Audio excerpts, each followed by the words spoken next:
रखी बापू दा ते अपना ख्याल वे, रहू मेरी अरदास तेरे नाल वे। रखी बापू दा ते अपना ख्याल वे, रहू मेरी अरदास तेरे नाल वे। एह कौम है पंजाबियां दी वखरी, जड़ा सने लै जू पट के। हो कणकां नूं पानी वे मैं आप लाऊंगी, वे तू दिल्ली विच खड़ा रही डट के। कणकां नूं पानी वे मैं आप लाऊंगी, वे तू दिल्ली विच खड़ा रही डट के। हमारे साथ सिंगर हैं रुपेन जी, बहुत बहुत स्वागत है आपका हम बहुजन टीवी में।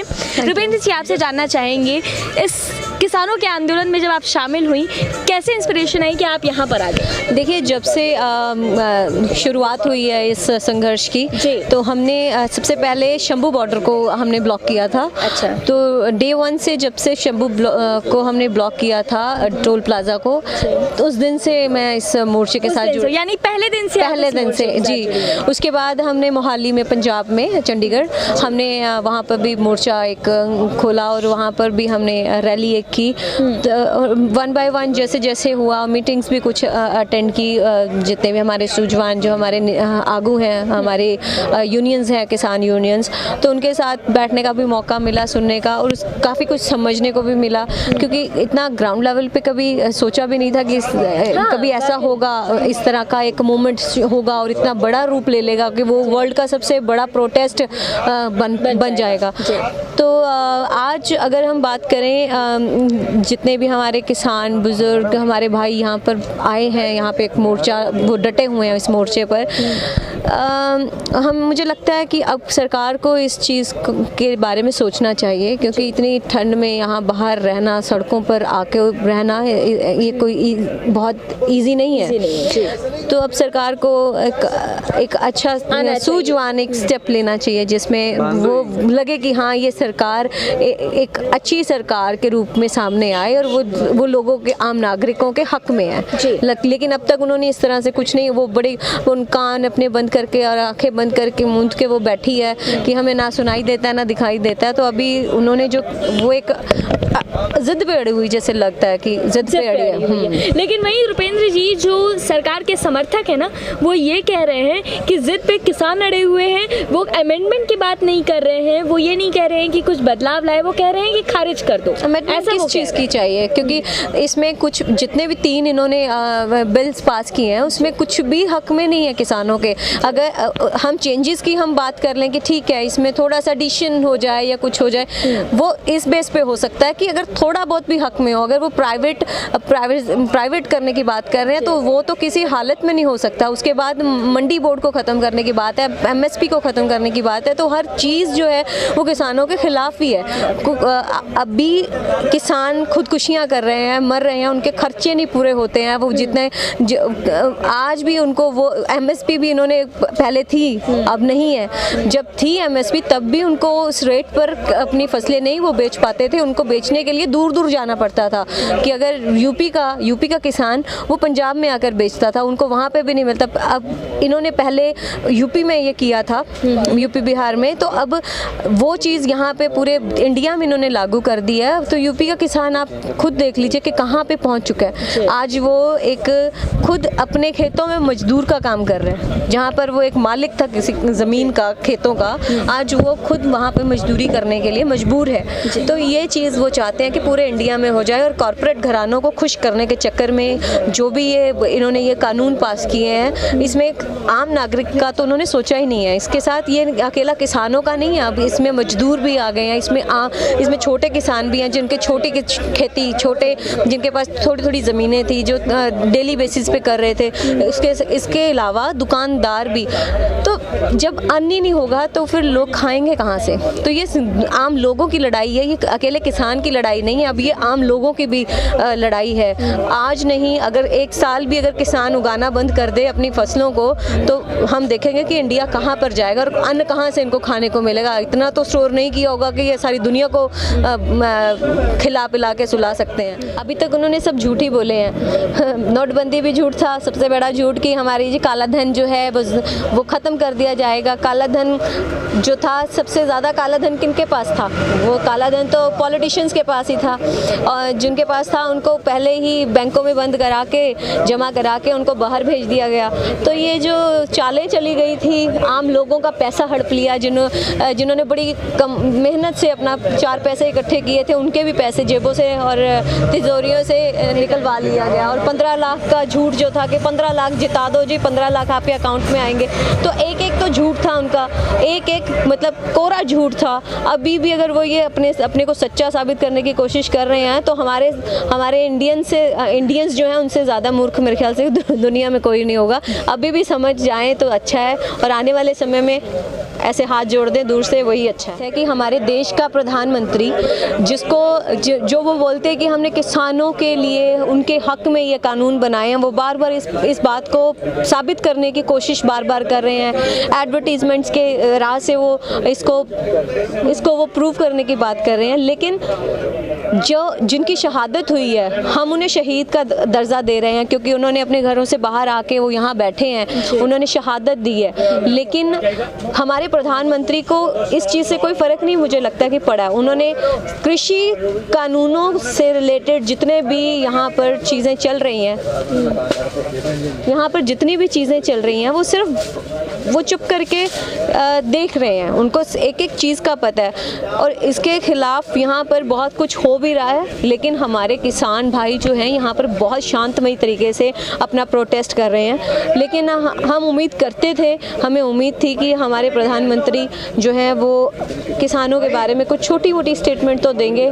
लेकिन मुझे लगता है कि आने वाले समय में, कई सालों में, शायद हमें बहिष्कार करना चाहिए इस पार्टी का भी।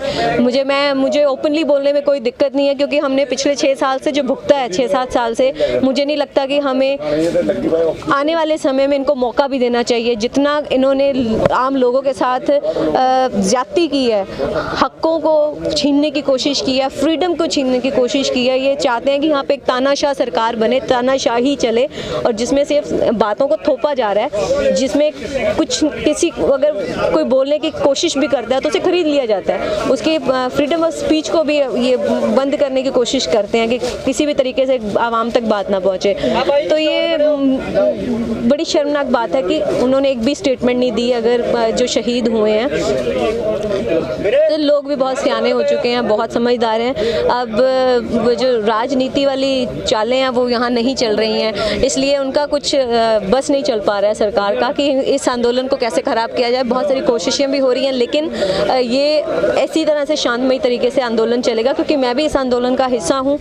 हम भी यहीं पर डटे हुए हैं, तीनों बॉर्डर्स पे जा रहे हैं, टिकरी भी गए, यहाँ सिंघू भी, और यहाँ पर भी, और अब हम यहाँ पर रहेंगे भी, इनका साथ भी देंगे, और जिस तरह की भी ज़रूरत होगी हम इनके साथ हैं। कौन पक्ष में है, कौन विपक्ष में है, मुझे नहीं पता। मैं एक किसान की बेटी हूँ, मैं इसलिए यहाँ पर हूँ, और मैं एक ऐसी इंसान हूँ, अगर आप मेरे बारे में सर्च करेंगे तो मैं ऐसी इंसान हूँ जो हमेशा सच के साथ खड़ी होने वाली है।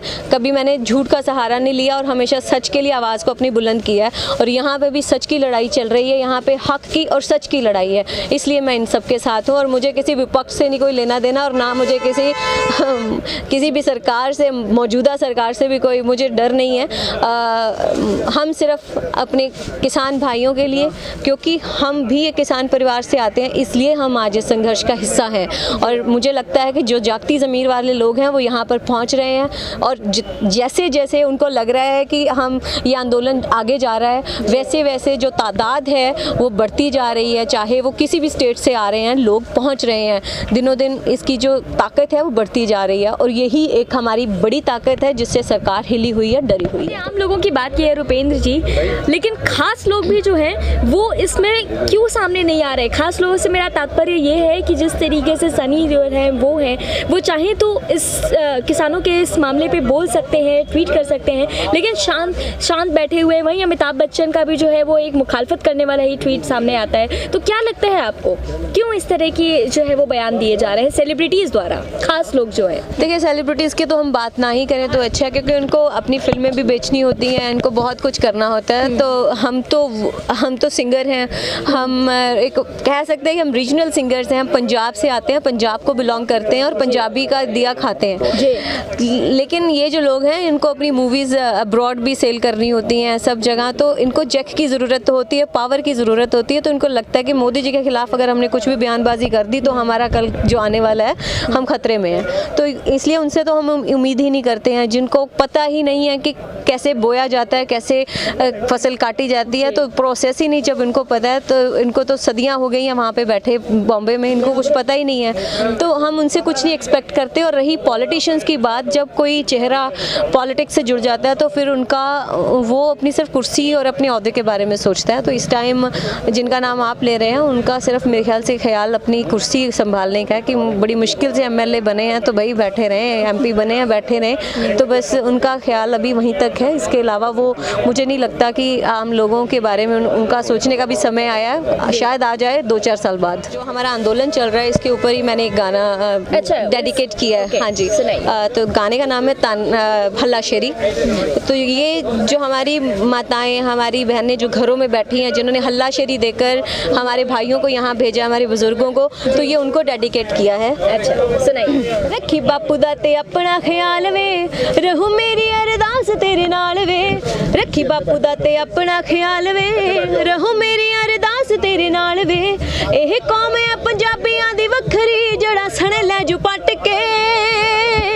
हो कणकां नूं पानी वे मैं आप लाऊंगी, वे तू दिल्ली विच खड़ा रही डट के। कणकां नूं पानी वे मैं आप लाऊंगी, वे तू दिल्ली विच खड़ा रही डट के। आज जो आपने गाया उसकी आज मैंने ये भी आज गाया था, ये कल भी गाया था। कल वाला जो आने वाला है उसका। हाँ जी, ये कल जो आने वाला है ये वो गाना है, और जो आप कह रहे हैं वो मैं अब सुना देती हूँ। पेचा दिल्ली नाले अड़िया पिया, पारा जट्टां दा भी चढ़िया पिया। पेचा दिल्ली नाले अड़िया पिया, पारा जट्टां दा भी चढ़िया पिया। आ जानिया मलाई जल्दी, दुध सिदक दा कड़िया पिया। जे हाकमां नूं हुक्म सुणाउणे आउंदे ने, जट्टां नूं भी एंड फे कराउणे आउंदे ने।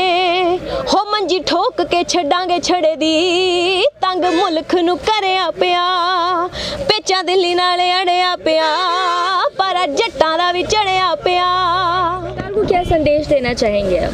मैं सरकार को सिर्फ इतना ही कहना चाहती हूँ, प्रधानमंत्री जिसे मैं निवेदन करना चाहती हूँ कि जितने जल्दी आप इसको शांतिमय तरीके से इसको निपटा सकते हैं निपटा लीजिए, क्योंकि इसी में ही हमारी भलाई है, इसी में आपकी भलाई है, इसी में देश की भलाई है। और आपको लोगों ने बहुत ही प्यार से आपको प्रधानमंत्री की कुर्सी पर बिठाया है, और आप से हम उम्मीद करते हैं कि आप हमारे लोगों की सुनेंगे, उनके बारे में सोचेंगे और इन कानूनों को वापस लेंगे, क्योंकि ये सब लोग चाहते हैं। यहाँ पर किसान अपने हक की लड़ाई लड़ रहे हैं, उनको आप खुशी खुशी अपने घर भेजिए और इन काले कानूनों को वापस लीजिए।